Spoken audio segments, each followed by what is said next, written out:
আমাদের মহাপ্রভু দর্শন করি। ওয়াও, তো সত্যি আমি যেন কি বলবো, যেন মায়াপুর চলে এসেছি। মায়াপুর ইস্কন মন্দিরে এইভাবেই মানে কি বলবো শ্রীকৃষ্ণের রূপ দেখতে পাওয়া যায়। তো এখানেও দেখো গোপীগণের সাথে একই সেমভাবে তুলে ধরেছে, আর এবং দেখো মন্দিরটাকেও ভালো করে সাজিয়ে তুলেছে। তো প্রত্যেক বছর এই টাইমে চুনাখালীর মোড়ে, যেখানে প্রত্যেক বছর দুর্গা ঠাকুর ওঠে, তো এখানে এই মাঠটাতে এরকম লীলা কীর্তন হয়। এখন 1 সপ্তাহ ব্যাপী হবে। হ্যাঁ, প্রচণ্ড ভিড় হয়, আস্তে আস্তে হচ্ছে। তো চলো সবাই মিলে বলি হরে কৃষ্ণ হরে কৃষ্ণ, কৃষ্ণ কৃষ্ণ হরে হরে, হরে রাম রাম রাম হরে হরে। জয় রাধে। সত্যি অপূর্ব লাগছে দেখতে।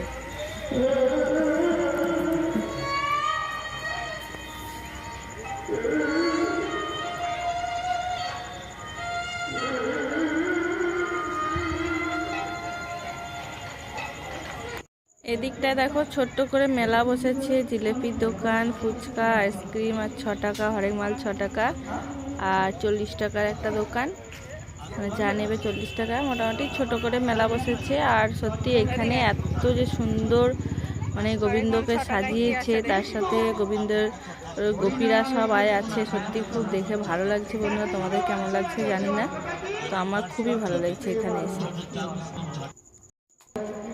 একটু আগে বন্ধুরা তোমরা দেখলে এই জায়গাগুলো অনেকটা ফাঁকা ছিল। তো দেখো সত্যি সনাতন ধর্মের মানুষরা শ্রীকৃষ্ণকে ভক্তি করে, সেই জন্য দেখো সবাই কীর্তন শুনতে এসেছে।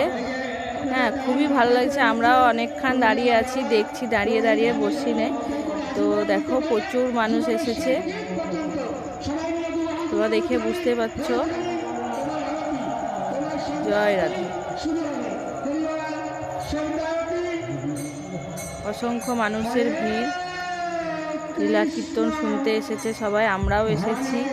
তোমরাও শুনো বন্ধুরা, সত্যি জীবনের শেষ যাত্রায় কিন্তু এই মানে কি বলবো হরে কৃষ্ণ নামটাই সাথে যাবে, আর কেউ যাবে না সাথে।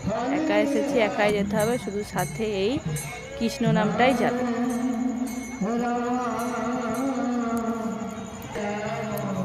প্রচুর ভিড়, মানে কি বলছে পড়া ভিড় মানুষের, লীলা কীর্তন শুনতে এসেছে। সত্যি খুব ভালো লাগছে, আর খুব ভালো গাইছে।